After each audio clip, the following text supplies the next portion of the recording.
আসসালামু আলাইকুম everyone, informative news চ্যানেলে আপনাকে স্বাগতম। অভিনয়ের তাসনিয়া ফারিন এলেন গানে, প্রথম দানেই বাজিমাত। ঈদের ইত্যাদিতে নিজের প্রথম মৌলিক গান করলেন তাহসান রহমান খানের সঙ্গে। নিজের গানের ভুবন সম্পর্কে ফারিন ধারণা দিলেন সাংবাদিককে। অভিনয়ে তিনি তুমুল জনপ্রিয়। মজার বিষয় হলো, অভিনয়ে ফারিনের কোনো প্রাতিষ্ঠানিক শিক্ষা না থাকলেও গানে রয়েছে। শৈশবেই তার গানে হাতেখড়ি হয়। যশোরে আমি যখন ক্লাস 3তে পড়ি তখন ওস্তাদ বাবুল্লু খানের কাছে গান শিখতাম। পরে ঢাকায় এসে হলিক্রসে ভর্তি হওয়ার পর মগবাজারে নজরুল একাডেমিতে ভর্তি হই। স্কুল শেষ করেই সরাসরি চলে যেতাম গান শিখতে। মা দুপুরের খাবার নিয়ে আসতেন। নজরুল একাডেমিতে নজরুল গীতির পাশাপাশি শিখেছি উচ্চাঙ্গ সঙ্গীত। ঢাকায় তালিম নিয়েছি প্রয়াত খালিদ হোসেনের কাছে। দুর্ভাগ্যজনকভাবে আমরা ওনাকে হারিয়ে ফেলেছি। এছাড়া ইয়াকুব আলী খান, করিম শাহাবুদ্দিন স্যারদের কাছেও গান শিখেছি। ওনাদের সন্তানরাও এখন গান করেন, বললেন ফারিন।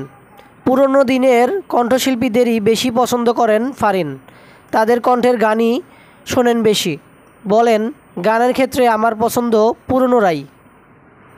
গত বছর মেরিল ক্যাফে লাইভে অংশ নেওয়ার পর এক আড্ডায় ফারিনের দিকে হারমোনিয়াম এগিয়ে দিয়ে গাইতে বলেন গীতিকার কবির বুকুল।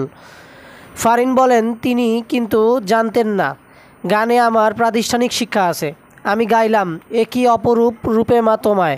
সামাজিক যোগাযোগ মাধ্যমে সেই ভিডিও খুব প্রচার পায়। তখনই বকুল ভাই বলেছিলেন, তোমার প্রথম মৌলিক গানের গীতিকার আমি হব। গায়ক অভিনেতা তাহসানের সঙ্গে নাটকে অভিনয় ও বিজ্ঞাপন চিত্রে মডেল হয়েছেন ফারিন। নিজের প্রথম গানেই সহশিল্পী হিসেবে পেলেন তাকে। গানের সহশিল্পী হিসেবে তাহসান কেমন জিজ্ঞেস করাতে তিনি বলেন, তাহসান ভাই আমাকে অনুপ্রেরণা দিয়েছেন। যেহেতু অনেক দিন গানের বাইরে ছিলাম, আত্মবিশ্বাসের যেন ঘাটতি না হয় সেজন্য তিনি সাহস দিয়েছেন। যদিও ইমরান ভাইয়ের স্টুডিওতেও আমরা আলাদাভাবেই রেকর্ড করেছি।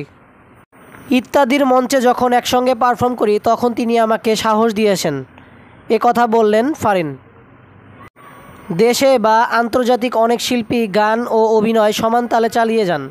সেসব মাথায় রেখেই ফারিন বলেন, গান আমার পেশন। এখানে আমি বেশি সচেতন থাকতে চাই। সুর কথা মনে গেঁথে গেলে তবেই গাইব।